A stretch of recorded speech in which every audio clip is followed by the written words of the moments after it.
মাল ইমান, ইমান কি, মাল এহসান, এহসান কি?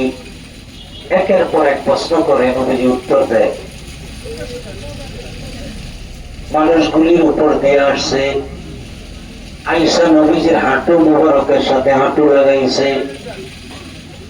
ভাইরা আমার, উত্তর দেওয়ার পরে এই লোকটা কয়, সাদাক্তা ইয়া মুহাম্মদ। এটা বুখারীর বড়, সাদাক্তা ইয়া মুহাম্মদ, আপনি ঠিক বলছেন। লোকটা চলে গেল। নবীজি কয়, ওমর, আমার যে প্রশ্ন করলো লোকটা সিনসনি হুজুর, তবে মুসাফির হবে মনে হয়। এটা মক্কার লোক না, মদিনার লোক না। মক্কা মদিনার লোক হইলে আমি ওমর তাকে চিনতাম, আমি তাকে চিনতাম, তবে মুসাফির হবে মনে হয়। নবীজি বললেন, ওমর রে, প্রশ্নকারী সাধারণ কেউ না, অনেক দূরত্বে আসছে। ওমর, নবীজি যখন বললেন অনেক দূরের থেকে আসছে, হযরত ওমর কয়, হুজুর, কিছুক্ষণ যদি থাকতো আমি ওমর তারে উঠে দিতাম। নবীজি কয়, কেন? তোমাদের উপর দিয়ে আসছে এই জন্য নাকি? কয় না। পিস দিয়ে বসছে তোমাদের এই জন্য? কয় না। আমার হাঁটুর সাথে হাঁটু গাড়িয়া বসছে এই জন্য নাকি? কয় না। তাহলে উঠাইতা কেন? ইয়া রাসূলুল্লাহ, এই লোকটা ঈশা ইসলাম, ইমান, এহসান সম্পর্কে প্রশ্ন করলো, আপনি উত্তর দিলেন। লোকটাকে সাদাক্তা ইয়া রাসূলুল্লাহ, আপনি ঠিক বলছেন। এর মানে হল লোকটা জানে তো, জাইনা শুননা আমার নবীর সময়টা কেন নষ্ট করলো। এই জন্য আমি ওমরের সেন্টিমেন্টের মধ্যে লাগছে। নবীজি কয়, ওমর রে, প্রশ্নকারীও জানে, জানে প্রশ্ন করে তিনিও জানে, জাইনা শুননা কেন প্রশ্ন করে জানতে চাওনি? আল্লাহ নবী যদি দয়া হয়। নবীজি কয়, ওমর, জিবরিল আমিন যদি মানুষের বাড়িতে গিয়ে কয় এটা ইসলাম, এটা ইমান, এটা এহসান, মানুষ মানবে না। মানুষ বলবে, তোমার 9 মাসে 6 মাসে বছরে দেখি নাই, কে তুমি? এর ওমর, আমি নবী সমাজে বড় হইছি, এই সমাজের মানুষ আমার আলামিন কয়, আমার মুখ দিয়ে যখন বলি তখন শরীয়ত হয়ে যায়। জিবরিল বললে শরীয়ত হয় না, আমি নবী বললে শরীয়ত হয়ে যায়। পড়েন না সুবহানাল্লাহ। আফসোস, আমরা ইসলাম বুঝি না, আমরা কোরআন বুঝি না, আমরা হাদিস বুঝি না। ফিতনার জামানা। একদল আছে আমরা আহলে কোরআন, হাদিস মানে না, অথচ কোরআনের পুরা ব্যাখ্যাই হলো হাদিস শরীফ। পড়েন না সুবহানাল্লাহ। হাদিস মানে না, তাহলে মানা হইছে লা ইলাহা ইল্লাল্লাহ, এখানে 12টি হরফ, মুহাম্মদ রাসূলুল্লাহর মধ্যে 12টি। লা ইলাহা ইল্লাল্লাহ পজিটিভ, মুহাম্মদ রাসূলুল্লাহ নেগেটিভ 8টি। এই পজিটিভের সাথে যদি নেগেটিভের 8টি না দেওয়া হয়, তাহলে টিউবের মধ্যে, পাল্পের মধ্যে আলো দেখা যায় না। একটা মানুষ লা ইলাহা ইল্লাল্লাহ বলল, ইমানদার হবে না। কারণ খ্রিস্টানরা গড মানে, মানে কি মানে না, কিন্তু তারা প্রফেট মানে না, রাসূল মানে না। আল্লাহ মানার মধ্যে কমপ্লিট ইমান না, আল্লাহ এবং রাসূল মানার মধ্যে কমপ্লিট হলো ইমান। লা ইলাহা ইল্লাল্লাহ 12টি, মুহাম্মদ রাসূলুল্লাহর মধ্যে 12টি, একটিও তো কম নাই। 12 24টি হরফ হয়ে গেল। সুবহানাল্লাহ পড়েন।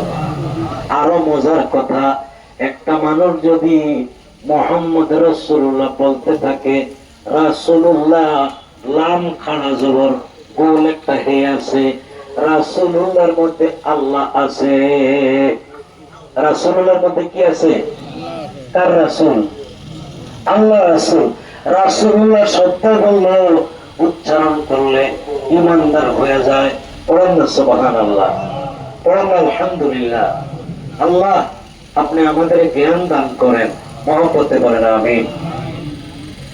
মুজাদ্দেদ সাহেব এই তরিকা আস্তে আস্তে পায় আমার খেয়াল করেন, এই তরিকা আস্তে আস্তে সুফি পাতে আলী রাসূলুল্লাহ রহমতুল্লাহর কাছে তরিকা আসলেন। সুফি পাতে আলী সাহেবের পীর হলেন সুফি নূর মোহাম্মদ নিজামপুরী রহমতুল্লাহ আলাইহি। তিনি সুফিয়া মাদ্রাসার পাশে চারতলায় চট্টগ্রামে তিনি ঘুমায় আছেন মিরসরাই এলাকাতে। তিনি সুফি পাতে আলী রাসূলুল্লাহ রহমতুল্লাহ আলাইহির মুর্শিদ। পড়েন না সুবহানাল্লাহ। আহা, হ্যাঁ, নূর মোহাম্মদ নিজামপুরী রহমতুল্লাহ আলাইহি সুফি পাতে আলী রাসূলুল্লাহ রহমতুল্লাহ আলাইহির কাছে সারসিনাত দাদা হুজুর আমাদের এই মোহাম্মদের তরিকার ইমাম কুতুবুল ইরশাদ, তিনিও পুরপুরার হুজুরের অন্যতম শ্রেষ্ঠ খলিফা। পড়েন না সুবহানাল্লাহ। বাবা নেসারউদ্দিন রহমতুল্লাহ আলাইহির কাছে একজন বায়াতের জন্য গেলেন, আমেরিকা থাকে। তো চিন্তা করে একটু মুরিদ হয়ে যায় হুজুরের কাছে। লাইব্রেরিতে গিয়া তরিকতের উপর একটা কিতাব কিনলেন। কিতাব কিনা হুজুরের কাছে গিয়ে, হুজুর আইসি যেহেতু তরিকাটা লয়ে যাই, হাতের মধ্যে বলতেছে, বাবা এটা কি? হুজুর একটা তরিকতের কিতাব নিলাম। আল্লাহর ওলি বাবা নেসারউদ্দিন বলতেছে, বাবা এটা তো মাস্টার্স ক্লাসের কিতাব, আপনি তো ক্লাস 1-এই ভর্তি হন নাই। সুবহানাল্লাহ। পড়া আমেরিকা থাকে, শিক্ষিত মানুষ, টাকা পয়সা রোজগার করে, কিরে করে হুজুরে হুজুর তাহলে ক্লাস 1-এ ভর্তি করে দেন, তরিকাটা দিয়ে দেন হুজুর। আইসি যেহেতু আমি ভর্তি হব। আল্লাহর ওলি কয়, বাবা আপনি কি সবক পালন করতে পারবেন, আদায় করতে পারবেন? হুজুর যদি দয়া করে দেন আমি পারবো। তাহলে আপনার সবক হইল মসজিদে মুসল্লিদের জোতা হইল আমি ঠিক করে রাখবো। বুঝতেছেন আপনারা? নফসের উপর বেত মারা, মুর্শিদের দরবার মুরিদের জন্য একটা কয়েদখানা। আপনি নিজের ইচ্ছা চলতে পারবেন না। আপনি এখন সিস্টেমের মধ্যে পড়ে গেছেন। কিসের মধ্যে আছেন? মাহে রমজানে মানুষ যেমন সিস্টেমের মধ্যে পড়ে যায়, ইচ্ছা করলে 5 মিনিট আগে খাইতে পারবেন না, ইচ্ছা করলে সেহরি ফজরের নামাজের পরে খাইতে পারবেন না। একটা নিয়ম আছে, সিস্টেম আছে। তা আপনি আমি তরিকতের সিস্টেমের মধ্যে আছি না নাই? এটাই রহমত। এই জামাতের মধ্যে হফির জামাত রহমত। আর অন্য হাদিসে বুখারীর একটা হাদিস আছে, হফিল খেদমত রহমত। খেদমতটাও কি? এই যে কেউ পাকশাক করতেছে, কেউ প্যান্ডেল বানছে, আবার কেউ উযু কইরা মহব্বতে পীরের দরবারে চুপচাপ বসে আছে, এটাও খেদমতের মধ্যে গণ্য।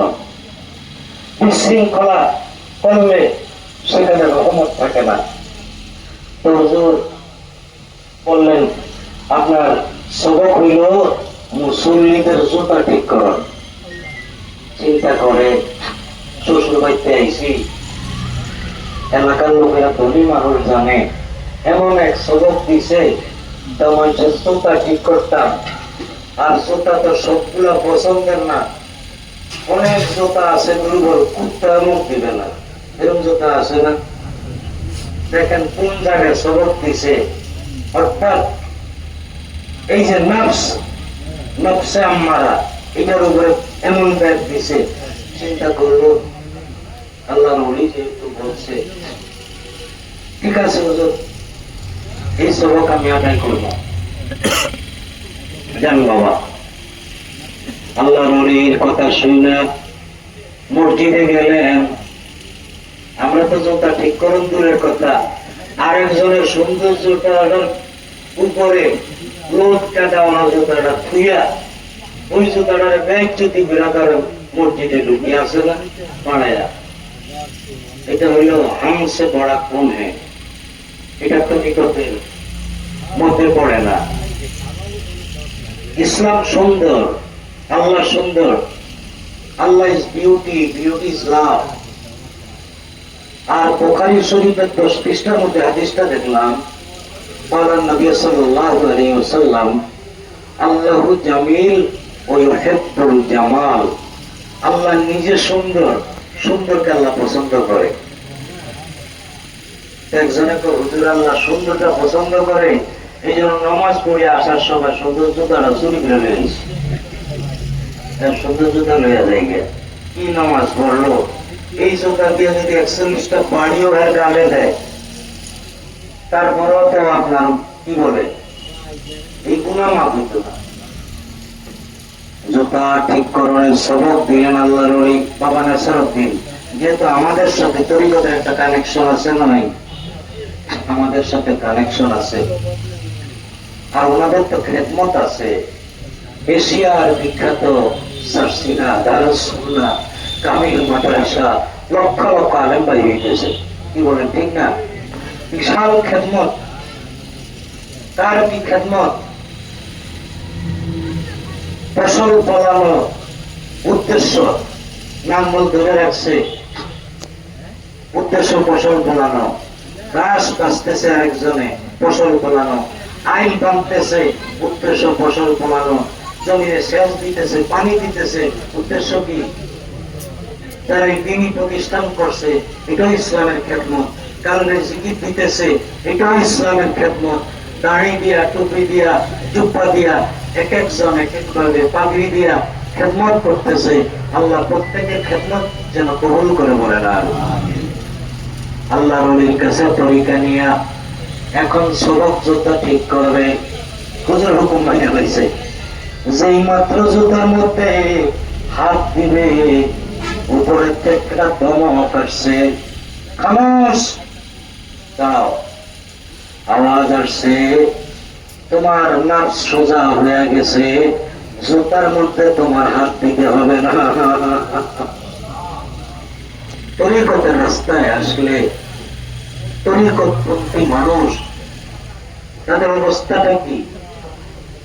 আল্লাহ তাআলা কালামে পাকে তাদের সম্পর্কে বয়ান করেন, বিসমিল্লাহির রহমানির রহিম, ওয়া ইবাদুর রহমানিল্লাযিনা ইয়ামশুনা আলাল আরদি হাওনা। আল্লাহ তাআলা ফরমান, আমার বান্দা যারা, ওয়া ইবাদুর রহমান, আপনার বহু বচন ইবাদ। আল্লাহকে আমার বান্দা যারা, ইয়ামশুনা আলাল আরদি হাওনা, এরা জমিনে মাথা নত করে চলে। অর্থাৎ ফলদার বৃক্ষ, ফলের বারে ডালপালাগুলি যেমন নিচের দিকে নাইমা আসে, আল্লাহকে আমার বান্দা যারা আমার রহমত প্রাপ্ত হইয়া তারা উপরের দিকে মাথা উঠায় না, এমন ভাবে হাঁটে মাটিতে কোনো শব্দ হয় না।